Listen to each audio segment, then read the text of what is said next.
외부 강사 같은 내부 강사 김영균입니다. 예, 사랑하는 형제가족 여러분, 이 시간 교회로 오시는데 어떤 마음으로 출발해서 오셨습니까? 다양한 마음들이 이 시간 한 자리로 하나님께서 모이게 하셨는데요. 하나님의 은혜를 사모하는 우리 형제의 예배를 하나님께서 이 시간 주목하고 계시고 큰 은혜 내려주실 줄로 믿습니다. 아멘. 그런 의미에서 옆에 계신 분들하고 이렇게 인사하겠습니다. 함께 출발해서 힘이 납니다. 함께 출발해서 힘이 납니다. 네. 저에 대해서 많이 궁금하실 거라고 생각을 합니다. 저의 단점이라고 해야 될까요? 최대 약점은 이 불편한 걸 경험하게 되면 이게 좀 불평하는 입술이 나오더라고요. 그게 삼형제 중에 막내로 성장한 저의 어릴 때 환경하고도 비슷한 것 같습니다. 하여튼 고집 피워서 없으면 막 엄마한테 짜증도 내고 그랬던 저의 모습인데, 저희 또 쓸데없는 특기가 하나 있습니다. 이 특기는 뭐냐면 없는 걸 좀 잘 찾아내요. 그래서 어디 가서 꼭 있어야 될 것 같은데 없으면 진짜 그런 것들 잘 얘기하죠.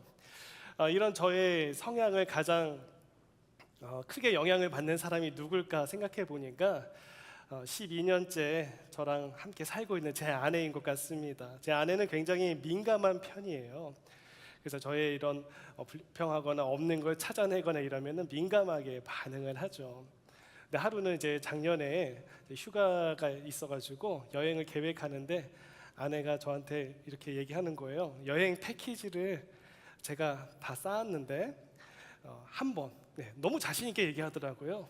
당신이 없는 거 한번 얘기해 보라고. 완벽하게 쌌다 이거죠.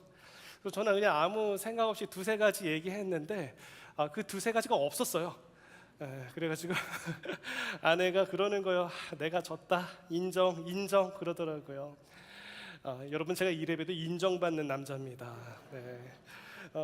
아무튼 조금만 불편하면 불평하는 그런 제 모습에 가장 영향을 받는 사람이 저랑 가장 가까이에 있는 사람인 것 같습니다. 이 불평의 사전적 의미가 마음에 안 들어서 못마땅하게 여기다라고 하는 뜻이잖아요. 그러니까 저의 못마땅함이 상대방에게도 못마땅하게 전해지는 것이죠. 여러분, 목회자들이 기도 연락을 많이 받습니다. 그런데요, 그에 못지않게 많이 받는 연락이 나이를 불문하고 불평하는 연락도 많이 받아요. 배우자에 대한 불평, 또 자녀에 대한 불평, 현재 상황에 대한 불평. 그럼 저희는 이런 얘기를 들으면, 연락을 받으면 영적인 민원 처리를 해야 되니까 이제 그런 생각을 해보는 거예요. 성도님이 도대체 어떤 상황이기 때문에 지금 이렇게 마음의 여유가 없으실까? 무엇이 지금 이분을 누르고 있는 것인가? 요즘 그 오미크론이 굉장히 활발해졌잖아요. 이 코비드 19이 저희들에게 불편함을 얼마나 많이 가져다 주었습니다. 거의 혁명적이라고 할 수 있습니다. 여러분들이 식당에 가도 백신 접종 증명서를 보여줘야 되지 않습니까? 아이들이 학교에 갈 때에도 스낵 봉지뿐만이 아니라 마스크를 챙겨줘야 되는 현상. 비즈니스 하시는 분들, 소상공인 여러분들을 굉장히 피부로 느끼실 거예요. 이 물류 대란 때문에 정말 여러 가지로 참 삶의 힘든 부분들이 지금 저희들 주변에 있습니다. 뭔가 못마땅한 현상들이 계속 지금 펼쳐지고 있는 것이죠. 혹시 이 자리에도 뭔가 지금 못마땅해서 나오신 분들도 있지 않을까요? 이게 관점의 차이인 것 같아요. 어떤 사람은 장미를 보고 장미에 쓸데없는 가시가 있다 하면서 불평하시는 분이 있는가 하면, 같은 장미를 보고도 이 쓸데없는 가시에 이렇게 아름다운 장미가 폈네, 이렇게 감동하시는 분들도 있죠. 냉장고에 먹을 것이 없어서 불평하는 사람이 있나요? 저한테 연락 주세요. 사실 냉장고에 먹을 게 있다라는 것 하나만으로도 전 세계 지구인의 75%보다도 부유한 것입니다. 신앙의 자유가 있다면 전 세계 30억 사람들보다도 축복받은 것입니다. 오늘 이 시간에 새 출발 좀 하고자 마음 먹고 있는데 하나님께서 내 삶에 되게 지금 침묵하시는 것 같아 답답해 하시는 분 없으신가요? 출발선상에서 결승 지점을 보니까 가슴이 탁 막히시는 분들 안 계신가요? 저는 오늘 이 믿음을 선택하고 가려는데 지금 내 앞에 답이 안 보이는 상황들 뿐이라서 힘들어하시는 분들에게 이 같은 고민을 하고 있는 이 성경의 이 한 부분을 나누면서 은혜를 나누고자 합니다. 하박국 선지서입니다. 오늘 이 설교 제목인 감사로 새 출발. 오늘 새로운 시작 마지막 시리즈 시간인데요. 성도의 각오와 결심이 담겨 있는 제목입니다. 전혀 감사할 수 없는 그 현실을 말씀 안에서 감사로 해석하며 사는 사람들이 누구죠? 성도입니다. 우리는 오늘 이 하박국이 이렇게 고백할 수밖에 없었던 그 이유를 한번 귀 기울일 필요가 있다라고 생각을 합니다.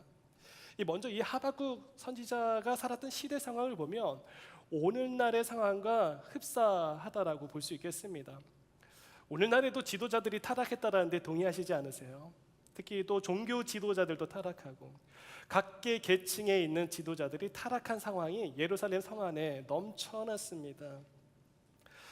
그렇게 지도자들이 타락을 하게 되면 제일 먼저 영향받는 사람들이 당연히 백성들이죠. 그러니까 그 성 안에 있는 백성들도 우상 숭배라고 하는 하나님의 백성으로서 절대 하면 안 되는 그 우상 숭배를 지금 온 성 가운데에서 행하고 있는 것입니다. 지난주에 그 러시아와 우크라이나의 그 전쟁 소식을 우리가 듣지 않았습니까? 어떻게 보면 사람들의 이 만족할 줄 모르는 야욕, 이런 잔인함, 이런 것들을 돌아보면 또 오늘날 여러 신들을 인정하는 다원주의 사상에 입각한 우리의 라이프 스타일, 이 혼돈의 시기 가운데 저희들도 있다라고 하는 것이 오버랩이 되는 것이죠. 희망이라는 단어를 좋아하지만 사실상 현실은 절망이고, 축복이라고 하는 단어를 좋아하지만 사실상 현실은 자꾸 경고. 안식이라는 말을 좋아하지만 지금 사실 현실은 불안한 것. 위안이라고 하는 말은 되게 좋아하지만 지금 사실 불편한 것. 선지자인 이 하박국이 하나님 앞에 또 이런 불평을 지금 쏟아내는데요. 하박국이 총 3장입니다. 근데 1장 2, 3절부터 벌써 선지자 하박국이 하나님에 대해서 이거는 무슨 하나님께 질문하는 것인지 질문을 가장한 하나님을 치중하는 내용인지 모를 정도로 이 불평 섞인 것을 지금 하나님 앞에 쏟아내고 있는데요. 제가 여러분들에게 뉘앙스를 조금 더 가깝게 다가오게 하기 위해서 공동 번역 성경에 있는 것을 읽어드리도록 하겠습니다. 하박국 1장 2절과 3절인데요. 야훼여, 살려달라고 울부짖는 이 소리 언제 들어주시렵니까? 호소하는 이 억울한 일 언제 풀어주시렵니까? 어인 일로 이렇듯이 애매한 일을 당하게 하시고 이 고생살이를 못 본 채 하십니까? 보이느니 약탈과 억압뿐이요 터지느니 시비와 말다툼뿐입니다. 이러면서 이 13절에 가보면 선을 좀 더 넘는 것 같습니다. 지금 따지는 사람이 하나님이에요.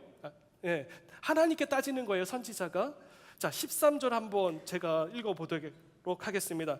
주께서는 눈이 맑으시어 남을 못살게 구는 못된 자들은 그대로 보아 넘기지 않으시면서 어찌 배신자들은 못 본 채 하십니까? 나쁜 자들이 착한 사람을 때려잡는데 잠자코 계십니까? 제 표정이 너무 리얼했나요? 목사가 감사의 입술이 참 자연스러워야 되는데 이렇게 불평하는 게 너무 자연스러워서 저도 성경을 읽다가 깜짝 놀랐습니다. 참 어쩔 수 없구나 나도. 저 하박국 선지자가 하나님께 또 이렇게 불평한 소리를 가지고 질문하고 있는 거예요. 하나님께서 이제 차근차근 대답해 주시죠. 나는 너희들의 그 죄를 보았다. 이제 내가 바벨론을 들어서 너희를 징계할 것이고 정한 때가 되면 악인들도 멸망할 것이다. 끝이 올 것이다. 그러니까 의인은 믿음으로 말미암아 살아야 된다. 너희들이 다 빼앗기게 되는 상황이 온다 할지라도 절대 나를 뺏기면 안 된다. 그래서 우리가 하박국에서 가장 유명한 말씀, 오직 의인은 그의 믿음으로 말미암아 살리라. 선지자가 하나님은 지금 못 믿어서 불평하고 있습니까? 아니죠. 선지자는 하나님께서 세우신 종 아닙니까? 근데 그 선지자는 좀 이런 질문을 하면서 하나님의 응답을 받았을 때 정말 마음이 괴로운 것이죠. 그 미래를 지금 보았잖아요. 이제 멸망하게 될 이스라엘 백성들의 이 미래를 지금 보니까 가슴이 지금 너무 아픈 거예요. 그러면서 그 미래가 어떻게 다가올 것인가, 이 17절 우리가 오늘 읽은 이 본문이 그렇게 와닿는 것입니다. 한번 같이 읽겠습니다. 비록 무화과 나무가 무성하지 못하며 포도나무에 열매가 없으며 감람나무에 소출이 없으며 밭에 먹을 것이 없으며 우리의 양이 없으며 외양간에 소가 없을지라도, 무화과 나무가 무성하지 못하고 포도나무에 열매가 없다라는 건 무슨 의미입니까? 극심한 가뭄과 기근, 흉년을 의미하는 것이죠. 자연을 통치하시는 하나님의 은혜를 받을 수 없게 된다라고 하는 예고입니다. 그러면서 감람나무에 소출이 없는 상황은 무슨 상황이죠? 땅이 저주를 받았다라고 하는 뜻입니다. 영양이 없는 땅에 여러분 무슨 소출이 있겠습니까? 그날이 지금 다가오고 있는 것입니다. 다음으로 밭에 먹을 것이 없으며, 주변에 여러분 먹을 것이 없으면 화내는 사람도 있으시죠? 옆 사람 보지 마시고요. 굉장히 삭막한 사회적 분위기가 지금 저희들이 떠올려집니다. 위기입니다. 심지어 우리의 양이 없고 외양간에 소가 없다라고 합니다. 이 말은 지금 과거에 소가 있었다라는 말이죠. 빼앗기거나 도둑 맞았다라고 하는 말입니다. 고대 근동에서는 가축이 현물 가치로서 굉장히 높았습니다. 한마디로 재산을 잃어버리게 된 것입니다. 막강한 경제적 손실이 이루어졌고 포악자의 탈취가 있었다라는 것을 그리게 됩니다. 그러니까 이 상황을 그려보시면 전혀 감사하지 못할 상황인 것이죠. 한마디로 요약해드리면 풍성함을 잃어버린 상황이다. 풍성함을 잃어버린 상황이다. 여러분, 하나님께로 우리가 이런 우울한 미래를 들으면 어떨 것 같으세요? 하나님이 혹시 실패하신 것 아닌가? 그러나 지금 이것을 그럼에도 불구하고 전해야 되는 선지자의 마음, 이 선지자의 마음은 그 마음이 아니에요. 이 17절의 문장이 없을지라도 하면서 끝나는 것 같은데 18절에서 이 한 문장이 끝나게 되는데요, 거기에 반전이 있다는 것을 우리가 발견하게 됩니다. 전혀 감사할 수 없는 상황에서 지금 감사로 노래하는 장면입니다. 그러니까 18절에 읽기 전 바로 그 단어가 있죠. 없을지라도. 그러면서 18절 같이 읽겠습니다. 나는 여호와로 말미암아 즐거워하며 나의 구원의 하나님으로 말미암아 기뻐하리로다. 지금 선지자는 오히려 감사로 하나님을 찬양하고 있죠. 지금 전혀 그럴 상황이 아니지만 그럼에도 하나님이 계시기에 나는 즐거워하며 기뻐할 수 있다. 내가 원했던 조건과 상황이 아닐지라도 내가 믿는 하나님이 계시다면 즐거워할 수 있다라고 고백합니다. 우리가 여기 이 18절에서 두 가지 동사를 주의 깊게 봐야 되는데요, 첫 번째는 즐거워하다, 두 번째는 기뻐하리로다라고 하는 이 동사입니다. 즐거워하다라고 하는 이 동사가 히브리어로 알라즈라고 하는데요, 아주 크게 기뻐하다라는 뜻입니다. 그러니까 전쟁에서 승리하고 승전가를 울리는 그 기쁨을 이야기하는 겁니다. 누구로 말미암아요? 하나님으로 말미암아요. 왜요? 하나님은 승리의 하나님이시기 때문에, 우리로 능히 이기게 하실 분이시기 때문에 내가 하나님으로 말미암아, 여호와로 말미암아 나는 기뻐할 수 있습니다. 즐거워할 수 있습니다. 그것을 고백하는 것이죠. 두 번째 동사 기뻐하리로다가 가지고 있는 의미는 하나님께서 나를 구원해 주셨으며 미래에도 여전히 나를 구원해 주실 것을 생각해 보니 그렇게 신실하게 대해 주실 하나님을 바라보며 기뻐한다라는 것입니다. 그러니까 그럼에도 불구하고, 즉 지금 또는 앞으로 다시 출발해야 되는 이 출발선 상에서 이 모든 풍성함이 빼앗긴다 할지라도 하나님은 여전히 승리의 하나님이십니다. 여전히 미래에도 나를 구원해 주실 분입니다. 그래서 나는 기뻐합니다 라고 지금 하박국이 고백하고 있는 것입니다. 이 메시지를 이스라엘 백성들에게 노래로 알려주어야 했어요. 그것이 선지자의 사명이었습니다.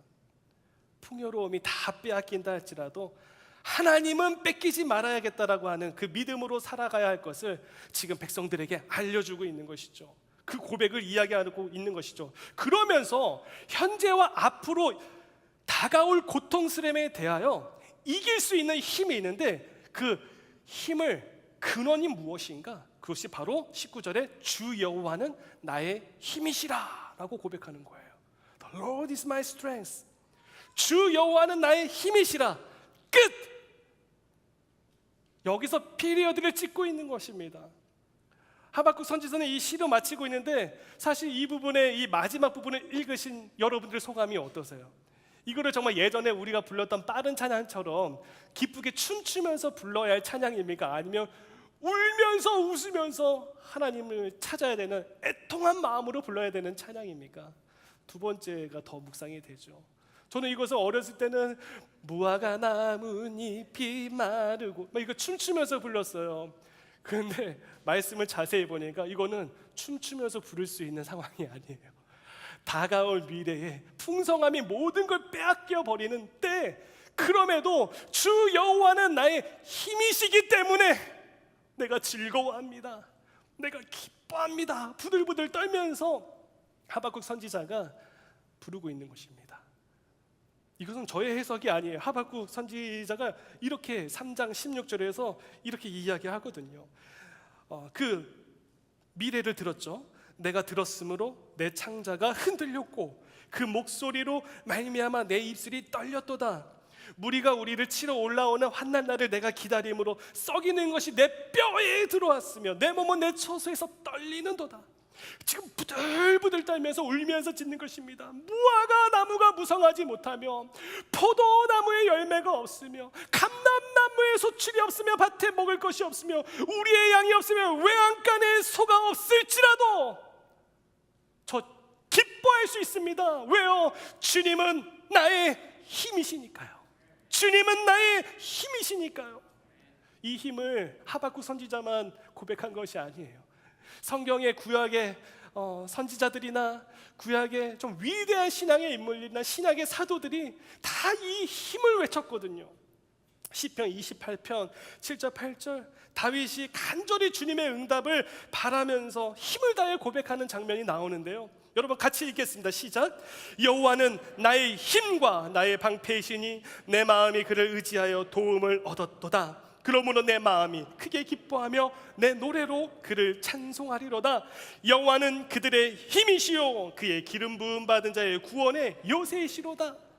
이사야 12장 2절입니다. 보라, 하나님은 나의 구원이시라. 내가 신뢰하고 두려움이 없으리니 주 여호와는 나의 힘이시며 나의 노래시며 나의 구원이심이라. 어떤 힘이요? 자기 백성을 구원하는 힘이요. 우리를 죄에서 살리신 힘입니다. 우리를 위해 자기 아들을 세상에 보내시는 힘입니다. 기름 부음 받은 자이신 예수 그리스도를 십자가에 못 박으시고 다시 부활하여 살리시는 힘이십니다.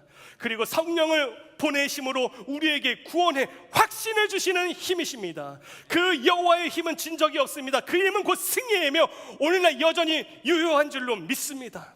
사도 바울이 그거를 알았던 것이죠. 에베소서 6장 10절에서 이렇게 이야기합니다. 끝으로 너희가 주 안에서와 그 힘의 능력으로 강건하여지고, 끝으로 말합니다. 피리어드, 끝으로 말합니다. 이거면 끝입니다. 여러분은 주님 안에서 그분의 힘찬 능력으로 굳세게 되십시오. 구약의 선지자들이나 신약의 사도들도 이 힘의 강력함을 알기에 우리에게 이렇게 강조하고 있는 것이죠. 이 힘을 주시는 여호와 하나님만이 바로 불안에 떨고 있는 저와 우리들의 그 영혼을 만족해 할 수 있는 유일한 힘이기 때문에 그렇습니다. 이것은 제가 드리는 말씀이 아닙니다. 성경의 말씀에 나와 있습니다. 이사야 58장 11절 같이 읽겠습니다. 여호와가 너를 항상 인도하여 메마른 곳에서도 내 영혼을 만족하게 하며 내 뼈를 견고하게 하리니 너는 물된 동산 같겠고 물이 끊어지지 아니하는 샘 같을 것이라. 아멘. 바로 이 힘의 근원 되시는 하나님을 신뢰하는 축복이 우리 가운데 넘쳐나기를 축복합니다.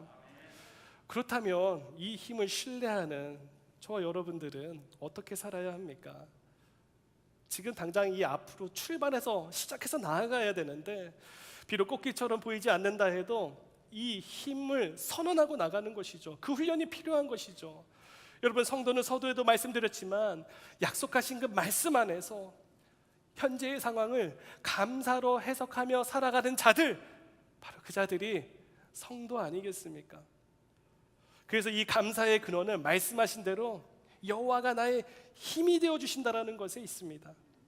이 믿음 안에서 현재의 상황을 말씀으로, 그 말씀 안에서 또 감사로 해석하며 살아가는 것, 이것이 새로운 시작을 오늘날 할 수 있는 성도의 특권이라고 믿습니다. 여러분, 한번 상상해 보십시오. 우리 공동체가 그런 감사로 출발하는 믿음의 공동체가 되는 것을 한번 상상해 보십시오. 어떤 일들이 일어날까요? 곳곳에서 어떤 일이 펼쳐질까요? 이 감사라고 하는 이 단어가 얼마나 놀라운 단어인지요. 우리가 이 교회 안에서도 각각의 직분으로 하나님이 불러주시지 않으셨습니까? 목회자로, 또 장로와 권사와 집사로, 성도로 하나님께서 불러주셨잖아요. 근데 이 직분의 앞글자 앞에 감사를 붙여보니까 저한테 굉장히 큰 감동이 있었어요. 먼저 목회자들 이름 앞에 감사를 붙이면 감사목입니다. 감사목. 예. 여러분, 저는 이것을 딱 생각하는데 감사의 거목이 생각이 났어요. 감사나무. 감사나무로 목회자들이 이 땅에서 우뚝 서 있는 거예요. 여호와는 나의 힘이십니다. 여호와로 말미암아 즐거워하고 기뻐합니다 라고 하는 이 감사의 나무로 우리가 서 있을 때, 목회자들이 서 있을 때, 그것을 보는 수많은 소외되고 상실하고 잃어버린 영혼들이 힘을 얻는 것이죠. 위로를 얻는 것이죠. 여러분, 우리 형제의 목회자들이 그런 감사의 거목들이 될 수 있도록 기도해 주시기 바랍니다. 다 우리 장로님들 앞에 감사를 붙여보니까 감사장이 됐어요. 감사장. 우리 교회에 굉장히 많은 장로님들이 많으시잖아요. 근데 이 장로님들은 감사장을 한 번이라도 받을 수 있는 장로님들이어야 된다. 예. 장로님과 함께 동역한 것이 내 평생의 큰 축복이었습니다 라고 하면서 동역자들로부터, 믿음의 후배들로부터 감사장을 받는 거예요. 장로님이 그렇게 믿음을 외쳐주셔서 제가 흔들리지 않을 수 있었어요. 이러한 감사장들이 되시기를 축복합니다. 다음 우리 권사님들 앞에 감사를 붙이니까 감사권, 어떤 태극권처럼, 예, 우리 권사님들은 감사의 권세로 나가는 것이죠. 우리 권사님들, 교회의 어머니로서, 기도의 어머니로서 소외되고 상실한 그 믿음의 후배들 찾아가는 거, 신방해 주시는 거, 우리 권사님들의 최우선 사명이잖아요. 거기에 찾아가 주셔서 많이 힘들었지, 그래도 주님이 우리의 힘이시더라고, 이렇게 얘기해 주었을 때 그 대화가 얼마나 위로가 가득하겠습니까? 우리 권사님들, 감사권을 사용하시는 권사님들 되기를 축복합니다. 다음 우리 집사님들이요. 우리 집사님들은 왜? 감사집.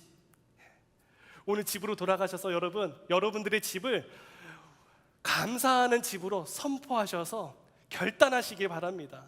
그래서 정말 그 집이 감사로 풍성한 집, 예, 약속하신 말씀을 끝까지 믿는 집, 주 여호와는 나의 힘이심을 고백하는 집으로서 여러분들이 선포하시는 우리 집사님들 되시기를 축복합니다. 그래서 오늘 자녀들을 이렇게 다 불러 모으세요. 그래가지고 아빠가 지금 한마디 할 테니까 너희들 그 뒷부분을 따라해라. 그러면서 우리 집은 모든 상황에 감사로 해석한다. 한번 해보시겠습니까? 시작. 우리 집은 모든 상황에 감사로 해석한다. 그럴 수 있는 힘은 하나님이 우리의 힘이시기 때문이다. 이걸 외치게 하는 거예요. 그러한 감사집이 된다면 다음 세대에게 무조건 퍼주고 이러는 것들이 부흥의 시작이 아니라 그러한 감사의 스피릿으로 살아가는 신앙의 유산, 감사의 스피릿을 물려준다면 저는 여기에 다음 세대 부흥의 시작이 있다라고 믿습니다. 마지막으로 성도님들, 감사성 따라하시겠습니다. 감사성. 성도님들은 감사성입니다. 여러분, 하나님의 나라의 성도들이 감사로 성을 쌓았다. 이 자리요, 이곳에 모인 우리 성도님들이 감사의 성으로서 모여 있는 것 아닙니까? 이 성에 들어오면 그 압도적인 힘에 그냥 감동이 되는 거예요. 한 사람 한 사람들에게 여호와가 나의 힘이십니다라고 하는 것을 믿음으로 고백하는 그 한 사람 한 사람들이 이렇게 많이 모여 있으니 하나님의 놀라운 능력의 힘이 왜 뻗쳐나가지 않겠습니까? 왜 폭발하지 않겠습니까? 이 감사성이요, 이 공간에서 우리가 보냄받은 자로서 다시 또 흩어지게 되는 것이죠. 여러분, 이런 성에 들어가야 되지 않겠습니까? 여러분들이 베스트 프렌드를 바로 이런 곳 안에서 찾아야 되지 않겠어요? 신앙생활 3, 40년 했는데 아직도 이 교회 안에 베스트 프렌드가 없으시다고요? 오늘 그것을 사모하십시오.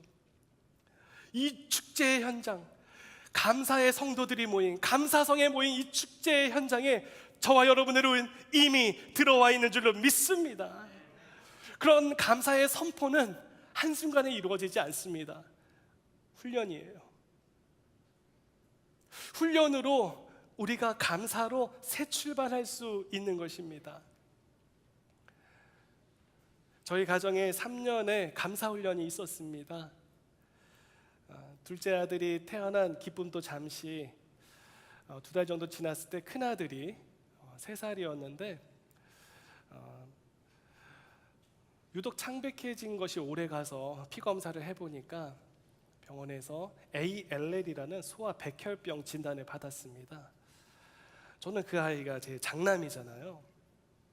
그리고 저희 가족은 바로 이머전시로 들어갔어야 했었죠. LA에 있는 칠드런스 하스피럴에서 우리가 치료를 받았는데 저희가 그날로 갓난 아이, 이제 태어난 둘째 아들을 업고 모유 수유를 해야 되니까 어디다 맡길 수도 없고 내 식구가 그날로 병원에 들어가 가지고 집으로 돌아오는데 6일이 걸렸습니다. 그 6일 동안 이 기계음을 들으면서 아픔을 모르고 누워있는 아이, 자기가 왜 주사바늘을 꽂고 있는지도 모르는 이 3살짜리 아이를 이렇게 보면서 기도하게 되더라고요. 제가 아버지잖아요. 가장이잖아요. 하나님, 이 상황이 도대체 어떤 상황입니까? 근데 하나님께서 저에게 주셨던 마음은 감사였어요. 제가 아내에게 그 마음을 나누었습니다. 그 병실에서 여보, 우리 감사해야 돼. 여보, 우리 감사해야 돼. 감사하자. 그리고 이 모든 상황에 그저 우리는 웃기로 했습니다. 그때 당시 제 심경은 제 페이스북에다가도 올렸던 글이 있어요. 그렇게 시작된 감사훈련이 이 3년이라고 하는 키모테라피를 받아야 되는 훈련의 기간이 되었습니다. 병원에 갈 수 있으면 참 감사하다, 여기서부터 시작을 했어요. 그리고 또 우리를 위해서 정말 많은 기도의 중보자들이 생겼구나, 감사하다. 좋은 의사 선생님을 만난 거 감사하다. 오늘 이 아이가 울지 않고 주사를 잘 맞았구나, 감사하다. 때로는 이 아이에게 부모가 직접 키모 주사를 직접 놔줘야 되는 것을 배워가지고 해줘야 되는 치료도 있었어요. 저는 생전에 태어나서 누구에게 주사를 놔본 적이 없는데 그게 제 큰아들에게 주사를 놓을 것이라고 상상이나 했겠습니까? 근데 그날의 감사는 잊혀지지가 않아요. 내가 부모로서 이거를 학습할 수 있는 능력을 주셔서 감사하구나. 이 아이에게 그렇게 주사를 놓을 수 있어서 감사하다. 또 한 번은 샌디에고에 있었을 때 일인데요. 한 목사님 부부를 만날 기회가 생겼습니다. 그런 저의 소식을 듣고 정말 맛있는 밥을 사주시고 기도와 치료의 기도를 해주신데 너무 감사했어요. 더 놀라운 감사는 오늘 처음 드릴 수 있을 것 같아요. 그렇게 기도를 해주시고 그 목사님 부부가 떠나셨는데 지금 제가 그 목사님 부부께서 담임으로 섬기고 있는 교회에 와 있습니다. 너무 감사하죠.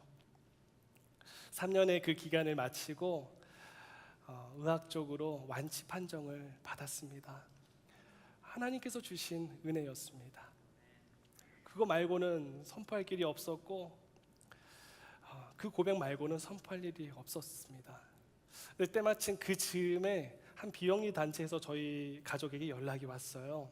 어떤 연락이 왔냐면 이 아이의 순본이 되었다라는 거예요. 근데 그게 어떤 순본이었냐면 이제 아이가 너무 위중증 환자이기 때문에 이 아이가 언제 죽을지 모르니까 이 아이의 소원을 한번 원타임 들어주는 비영리 단체인데 그게 제가 사인업이 되어 있었어요. 근데 이제 제가 순본이 됐다라고 완치 판정 받은 즈음에 딱 그것도 연락이 온 겁니다. 너무 감사했죠. 그래서 이제 거기 단체에서 와가지고 이 아이의 소원을 한번 물어보고 이제 소원을 듣는데 이 아이가 이제 6살이 된 거예요. 이제 3년이 지났으니까 슈퍼히어로에 완전히 꽂혀가지고 너 소원이 무엇이니 그랬는데 저는 캡틴 아메리카 주연 배우를 만나고 싶어요 그런 거예요. 억장이 무너지는 줄 알았습니다. 야, 이 양 한 번만 하는 소원이면 우리도 좀 예. 근데 감사하게도 하나님께서 또 은혜를 주셔서 저희 가족이 온 가족이 여행할 수 있는 패키지를 선물로 받게 되었습니다. 그게 뭐였냐면 디즈니 크루즈 여행 패키지였어요. 알란가 모르시겠어요? 예. 여행 당일날 아침에 나가보고 깜짝 놀랐습니다. 검정색 리무진이 우리를 다 대기하고 있는 거예요. 우리를. 그래서 검정색 리무진. 저는 그게 죽을 때나 타는 건 줄 알았는데 야, 이때 타보다니. 그래서 리무진을 타고 LA 공항으로 가고 또 공항에서도 또 저희들을 미리 다 파악하고 극진히 대접을 받고 또 크루즈를 탔는데도 거기에서도 VIP였어요. 거기에서 미키마우스랑 한번 사진 찍으려면 2-3시간 기다려서 사진 찍어야 되는데 어느 날 저희 방 앞에 메모가 와 있어서 그 다음날 그 장소로 가보니까 미키마우스가 우리를 기다리고 있는 거예요. 그래서 아이들은 너무 좋아했죠. 그래서 이 아이도 같이 미키마우스랑 사진 찍고 그리고 이제 환상적인 여행을 하고 LA 공항으로 돌아왔는데 뭐가 기다리고 있었을까요? 리무진이 기다리고 있는 거예요. 그 리무진을 타고 이렇게 돌아오는데 그때 하나님께서 제 마음을 굉장히 울렸던 음성이 있어요. 형균아 수고했다. 너의 감사가 고마웠다. 지난 3년 아무도 모르는 상황 가운데 시작한 너의 감사 훈련 정말 수고했다. 내가 준비한 선물이야.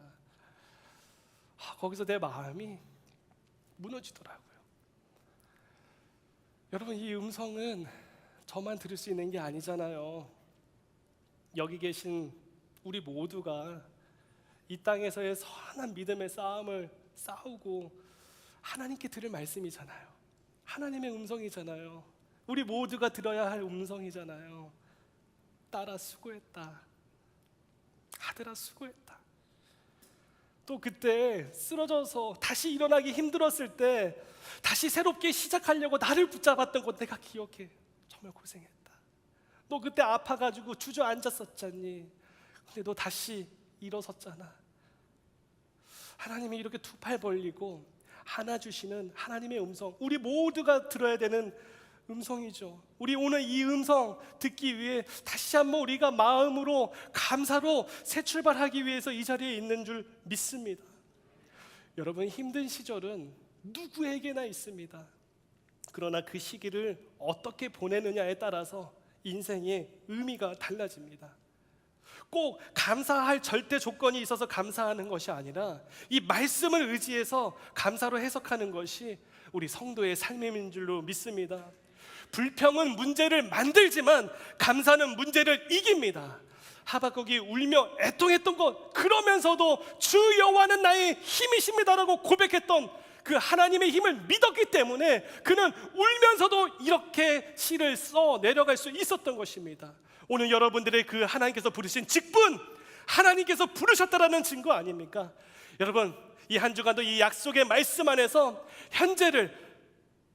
이 현재를 감사로 해석하며 새 출발하는 우리 형제가족 모든 여러분들 되시기를 주님의 이름으로 축복합니다. 이제 우리는 감사로 새 출발할 것입니다. 우리 다 함께 찬양하겠습니다.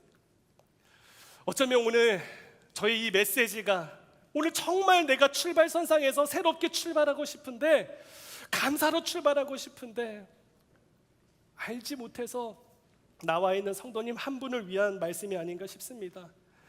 룻이 다시 돌아와서 시작한 그 믿음의 생활, 호세아의 그 사랑 실천에 대한 사명과 그 순종, 벼랑 끝에 서 있었던 야곱이 이스라엘이 되어서 절망이 아닌 희망의 길을 뚜벅뚜벅 걸어갔던 것, 이스라엘 백성들이 다 빼앗긴다 할지라도, 풍요로움을 잃어버린다 할지라도 주 여호와는 나의 힘이시니까 나 새 출발할 수 있습니다라고 울면서 부르짖고 선포하는 이 출발, 새로운 시작을 마감하며 우리가 오늘 이 감사로 다시 한번 새 출발할 수 있기를 바랍니다. 주님이 우리와 함께 하세요. 한번 생각해 보세요. 하나님이 아들 예수 그리스도를 이 땅에 보내셨을 때 너무 좋으셨지만 너무 힘드셨어요. 아들을 죽여야 되는 그 3년의 공생애를 너무 기뻐하셨지만 하나님의 마음은 너무너무 애통해 하셨을 것입니다. 이것이 하나님의 힘이에요. 우리가 이 힘을 믿고 나아가는 거예요. 어떤 시험이 닥쳐와도 감사할 수 있는 것, 바로 이 힘, 주 여호와는 나의 힘이십니다라고 고백하는 우리의 믿음인 줄로 믿습니다. 우리 이 시간 함께 찬양합시다. 감사해, 감사해. 시험이 닥쳐도 주께서 인도하시니 주께서 두려움 없네. 그리고 넘어져도 우리는 다시 또 감사하는 겁니다. 또 감사해. 고통아 찾아와라, 나는 감사할 것이다. 왜요? 주께서 지켜주시니 승리하리라. 아멘. 승리하리라. 나의 모든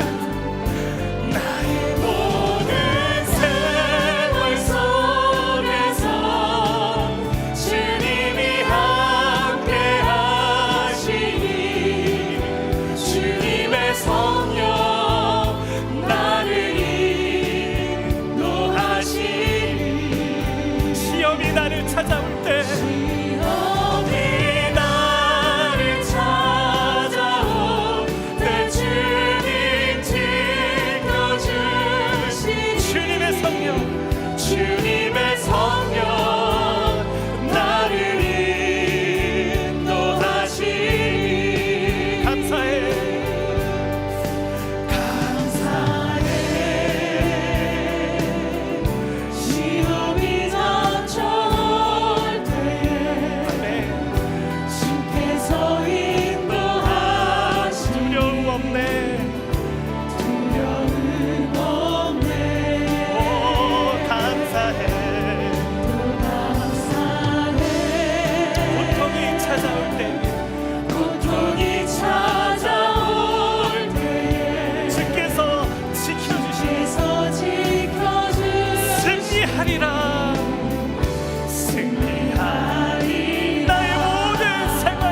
시간 말씀을 생각하며 함께 합심으로 기도합시다. 정말 감사로 새 출발을 하길 원하십니까? 정말 감사로 새 출발하길 선포하십시오. 주 여호와가 나의 힘이십니다. 예, 주님 약속하신 그 말씀, 내가 다른 거 다 빼앗긴다 할지라도 주님을 빼앗길 수 없습니다. 내 인생에 믿음을 빼앗길 수 없습니다. 이렇게 고백하시는 분들은 가슴에 손을 얹으십시오. 이렇게 결단하시기를 원하시는 분들은 가슴에 손을 얹고 주여 성령님 도와달라고 우리 주여 한번 부르짖고 기도하겠습니다. 주여,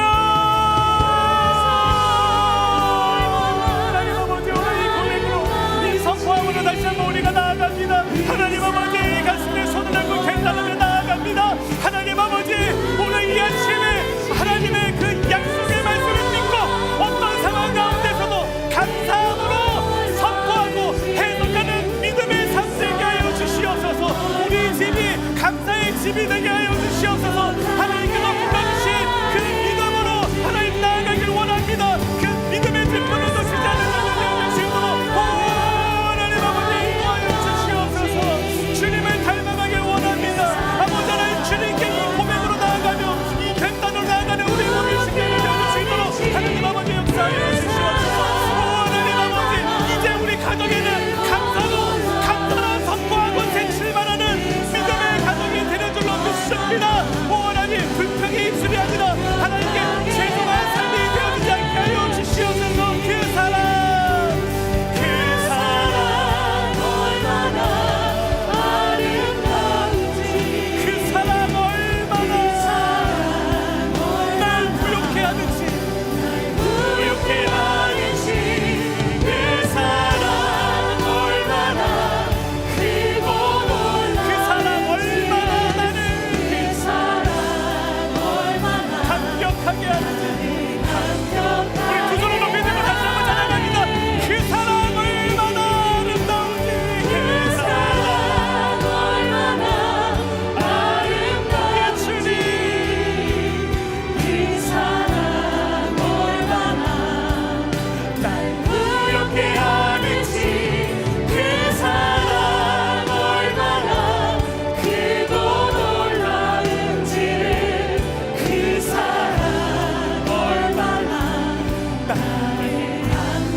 그 놀라운 사랑의 힘으로 우리가 여기에 서 있습니다.